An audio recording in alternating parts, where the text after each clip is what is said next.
Hello and welcome to all you Virgos out there. This is your monthly horoscope for June of 2022, and this is all about the Mercury retrograde. It's your ruler, Mercury. It's in Taurus at the beginning of the month, and it's going to shift again to Gemini. But what is this all about for you? Now, Taurus is a fellow Earth sign, so although this Mercury retrograde is quite tough for a lot of people because it squares Saturn. And but for you are an Earth sign, and you also have that trine of another planet in another Earth sign, which is Pluto. So actually, of all the signs, you're the best. Of all the signs, you're the best. Look at me. No, I'm not saying that because I'm a Virgo, the Sun in Virgo, but I'm saying this because it's true. So when you have, there are three. When you have a grand trine. So that means Virgo is an Earth sign, Taurus is an Earth sign, and Capricorn is an Earth sign. When you've got planets all over the place in those three signs, it's called an Earth trine. And this shows manifestation. And so for you, definitely manifestation. And it's in a very fiery houses. So it's in the first house, the fifth house, and the ninth house. So this is all about your vision. This is all about the heart chakra. This is all about you speaking your truth. And this is all about expansion. Now, this Mercury, it is in your ninth house, which is about, it's the higher intellect, so to speak. It's your higher mind. It's how you view the world. So there's been some changes going on there, for sure, about what you think of something. There is like, first you thought it's going to the left, now you think it's going to the right. That kind of strength in shift of direction is going on for you.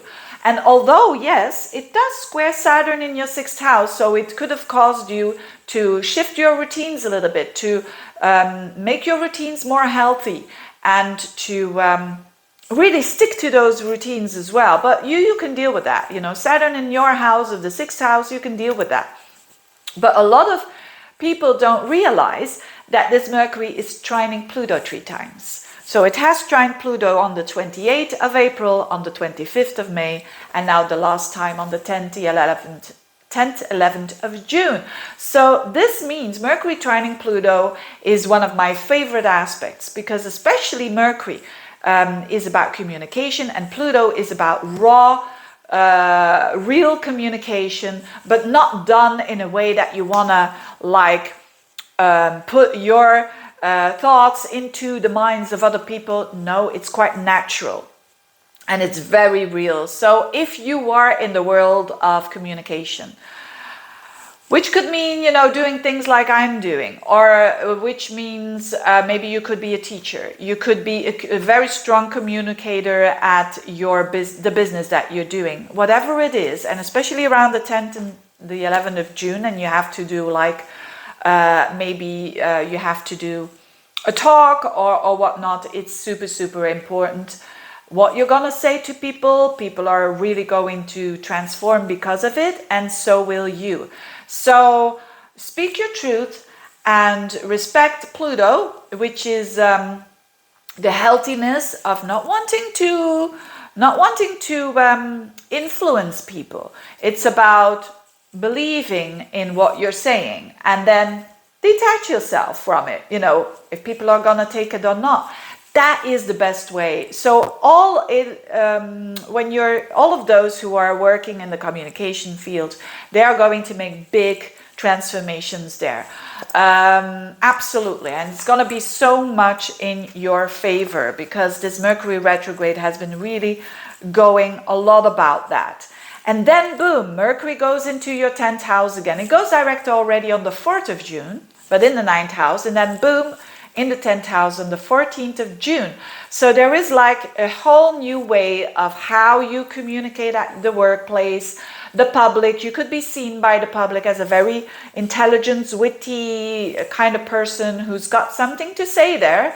And that is quite transformative as well. So definitely speak your truth, definitely be your own witty self, but not with the longing of trying to influence others. That's not going to work. Or the same with if other people are wanting to try to influence you, it's not going to work either because of the Pluto here.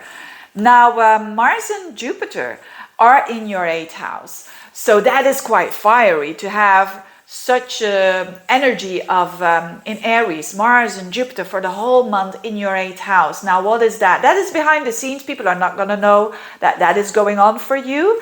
It's a very hidden house. So for some people, this is about finances. There could be shared finances or finances, money that comes to you from other people, from another person, from like a tax return or an inheritance, or there is some activity going on there and it's in your favor. It's positive energy of these two planets wanting to tackle, even when there are problems in that field, they want to tackle it. And it could also mean an improvement of when you are coupled, you know, an improvement of the income of your spouse or your boyfriend, girlfriend. But for a lot of you, this has also to do with intimacy.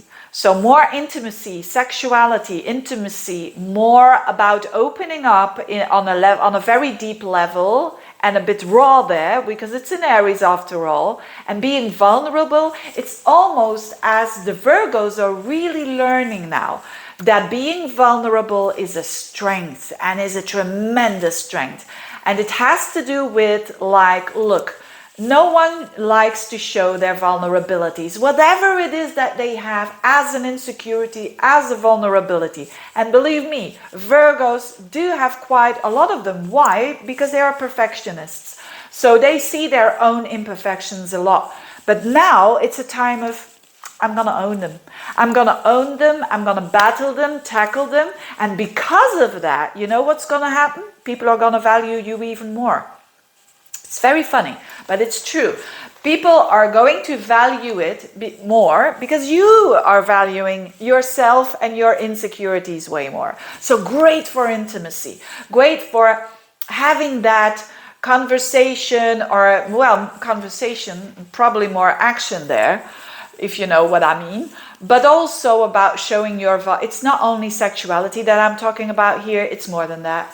It's like a more erotic side of life. It's more passionate. It's more about, look, these are my vulnerabilities. It is what it is. I accept it. If you're not accepting it, thank you very much. There's the door. No, there's the door. There's the door. You see what I mean? It's very, very strengthening to have Mars, Jupiter there in your 8th house, because on a deep psychological level, it's overcoming your fears, basically. And for you, it has to do with that vulnerability. Having said that, enjoy this month. It's a bright month for you, a lot happening there. And also for your work, there could be really, really you communicating in a different style, and your work really going forwards, especially if you are a communicator. And if you need to communicate a lot in your job. Having said that, thank you for watching, dear Virgos. All the best to you. See you next time. Bye-bye.